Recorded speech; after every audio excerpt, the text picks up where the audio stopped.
News Kannada ವಾಹಿನಿಗೆ ಸ್ವಾಗತ. ಕಲ್ಯಾಣ ಕರ್ನಾಟಕ ಭಾಗದ ಜಿಲ್ಲೆಗಳ 1,000ಕ್ಕೂ ಹೆಚ್ಚು ಪ್ರಾಥಮಿಕ ಶಾಲೆಗಳಲ್ಲಿ ಎಲ್ಕೆಜಿ ಮತ್ತು ಯುಕೆಜಿ ಆರಂಭಿಸುತ್ತಿರುವುದರಿಂದ ಅಂಗನವಾಡಿ ಫಲಾನುಭವಿಗಳು ಮತ್ತು ಸೇವಾ ನಿರತರ ಮೇಲೆ ಆಗಲಿದೆ ಎನ್ನುವ ಅಡ್ಡ ಪರಿಣಾಮಗಳ ಕುರಿತು ಅಲ್ಲಿನ ಜನರು ಮತ್ತು ಅಂಗನವಾಡಿ ನೌಕರರ ಆತಂಕವನ್ನ ಸರ್ಕಾರ ನಿವಾರಿಸಿ ಸೂಕ್ತ ಸ್ಪಷ್ಟನೆ ನೀಡಲು ಒತ್ತಾಯಿಸಿ ಮಹಿಳಾ ಮತ್ತು ಮಕ್ಕಳ ಅಭಿವೃದ್ಧಿ ಇಲಾಖೆ ಉಪನಿರ್ದೇಶಕರ ಮೂಲಕ ಇಲಾಖೆ ಸಚಿವರು ಆದ ಶ್ರೀಮತಿ ಲಕ್ಷ್ಮೀ ಹೆಬ್ಬಾಳ್ಕರ್ ಅವರಿಗೆ ಎಐಯುಟಿಯುಸಿ ಸಂಯೋಜಿತ ಕರ್ನಾಟಕ ರಾಜ್ಯ ಸಂಯುಕ್ತ ಅಂಗನವಾಡಿ ನೌಕರರ ಸಂಘದಿಂದ ಮನವಿ ಪತ್ರ ಸಲ್ಲಿಕೆ.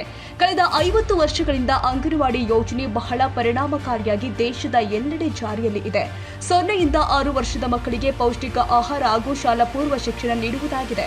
ಆದರೆ ಈ ಮಹತ್ತರ ಉದ್ದೇಶವನ್ನ ಈಡೇರಿಸುವಲ್ಲಿ ಅನೇಕ ಇತಿಮಿತಿಗಳು ಇದ್ರೂ ಕೂಡ ಅಂಗನವಾಡಿ ನೌಕರರು ಈವರೆಗೂ ನೀಡಿರುವ ಅವಿರತ ಉತ್ತಮ ಸೇವೆಯಿಂದ ದೇಶದ ಮಹಿಳೆಯರು ಮತ್ತು ಮಕ್ಕಳ ಆರೋಗ್ಯದ ಸ್ಥಿತಿ ಹಾಗೂ ಬೌದ್ಧಿಕ ಗುಣಮಟ್ಟ ಸಾಕಷ್ಟು ಸುಧಾರಿಸಿದೆ ಎಂಬುದಾಗಿ ಸರ್ಕಾರದ ಅಂಕಿಅಂಶಗಳೇ ಸಾರಿ ಹೇಳುತ್ತೆ. ಇವುಗಳ ಜೊತೆಯಲ್ಲಿ ರಾಜ್ಯ ಸರ್ಕಾರದ ವಿವಿಧ ಜನೋಪಯೋಗಿ ಯೋಜನೆಯನ್ನ ಗ್ರಾಮ ಪಂಚಾಯತ್ ಮತ್ತು ಬಡಾವಣೆ ಮಟ್ಟದಲ್ಲಿ ಅರ್ಹ ಫಲಾನುಭವಿಗಳಿಗೆ ತಲುಪಿಸುವಲ್ಲಿ ಪ್ರಮುಖ ಪಾತ್ರ ವಹಿಸುತ್ತಾರೆಂದು ಎಲ್ಲರಿಗೂ ತಿಳಿದಿರುವ ವಿಷಯ. ರಾಜ್ಯದಲ್ಲಿ ಇಂತಹ ಮಹತ್ತರವಾದ ಅಂಗನವಾಡಿ ಯೋಜನೆ ಜಾರಿಯಲ್ಲಿ ಇದ್ದಾಗ್ಯೂ ಕೂಡ ಶಿಕ್ಷಣ ಇಲಾಖೆಯಿಂದ ಪ್ರಾಥಮಿಕ ಶಾಲೆಯಲ್ಲಿ ಶಾಲಾ ಪೂರ್ವ ಶಿಕ್ಷಣವನ್ನ ನೀಡುವ ನಿರ್ಧಾರ ಕೈಗೊಂಡ ಬಳಿಕ ಅಂಗನವಾಡಿ ನೌಕರರು ಬಹಳ ಗೊಂದಲಕ್ಕೊಳಗಾಗಿದ್ದಾರೆ. ಕಾರಣ ಎಲ್ಕೆಜಿ ಯುಕೆಜಿ ಆರಂಭಗೊಳ್ಳಲಿರುವ ಶಾಲೆಗಳ ಪ್ರದೇಶದ ಮಕ್ಕಳು ಅಲ್ಲಿಗೋದ್ರೆ ಅಂಗನವಾಡಿ ಕೇಂದ್ರಗಳಿಗೆ ಬರುವ ಮಕ್ಕಳ ಸಂಖ್ಯೆ ಕಡಿಮೆಯಾಗಿ ಈ ಕೇಂದ್ರವನ್ನ ಮುಚ್ಚುವ ಪರಿಸ್ಥಿತಿ ಬರುವುದೆಂದು ಅಲ್ಲಿ ಕೆಲಸ ಮಾಡುವವರು ಕೆಲಸವನ್ನು ಕೂಡ ಕಳೆದುಕೊಳ್ಳುವ ಪರಿಸ್ಥಿತಿ ಬರಬಹುದು ಎನ್ನುವ ಆತಂಕಕ್ಕೆ ಒಳಗಾಗಿದ್ದಾರೆ. ಅಂಗನವಾಡಿ ಕ್ಷೇತ್ರ ವ್ಯಾಪ್ತಿಯ ಜನಸಾಮಾನ್ಯರು ಕೂಡ ಅಂಗನವಾಡಿ ಕೇಂದ್ರಗಳಿಂದ ಕಳೆದ ಸುಮಾರು 50 ವರ್ಷಗಳಿಂದ ಇಲ್ಲಿಯ ತನಕ ಲಭಿಸ್ತಾ ಇದ್ದ ಅಮೂಲ್ಯವಾದ ವಿವಿಧ ಸೌಲಭ್ಯಗಳು ನಿಂತು ಹೋಗುವುದು ಎಂದು ಆತಂಕಕ್ಕೀಡಾಗಿದ್ದಾರೆ.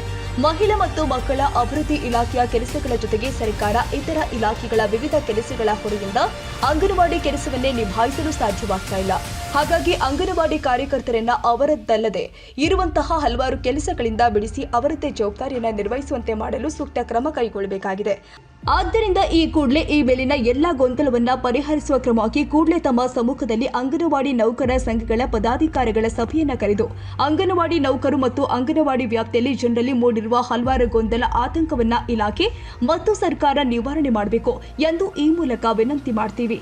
ಅಲ್ಲಿಯ ತನಕ ಈ ಯೋಜನೆ ತಡೆ ಹಿಡಿಬೇಕೆಂದು ಮಾನ್ಯ ಮುಖ್ಯಮಂತ್ರಿಯನ್ನ ವಿನಂತಿಸಬೇಕು ಅಂತ ನಾವು ಈ ಮೂಲಕ ಸಮಸ್ತ ಜನ ಮತ್ತು ಅಂಗನವಾಡಿ ನೌಕರರ ಪರವಾಗಿ ಎಐಟಿಯುಸಿ ಸಂಯೋಜಿತ ಕರ್ನಾಟಕ ರಾಜ್ಯ ಸಂಯುಕ್ತ ಅಂಗನವಾಡಿ ನೌಕರ ಸಂಘ ಯಾದಗಿರಿ ಜಿಲ್ಲಾ ಸಮಿತಿ ಮನವಿ ಸಲ್ಲಿಸಿದೆ.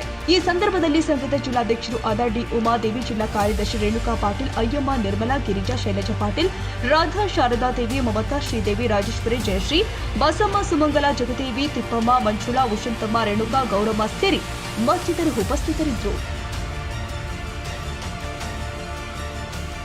ತಾಜಾ ಸುದ್ದಿಗಾಗಿ ಎಂಟಿವಿ ನ್ಯೂಸ್ 24x7ಗೆ ಸಬ್ಸ್ಕ್ರೈಬ್ ಮಾಡಿ ಮತ್ತು ಬೆಲ್ ಐಕಾನ್ ಅನ್ನು ಒತ್ತಿ. ತಪ್ಪದೇ ಲಿಂಕ್ ಶೇರ್ ಮಾಡಿ.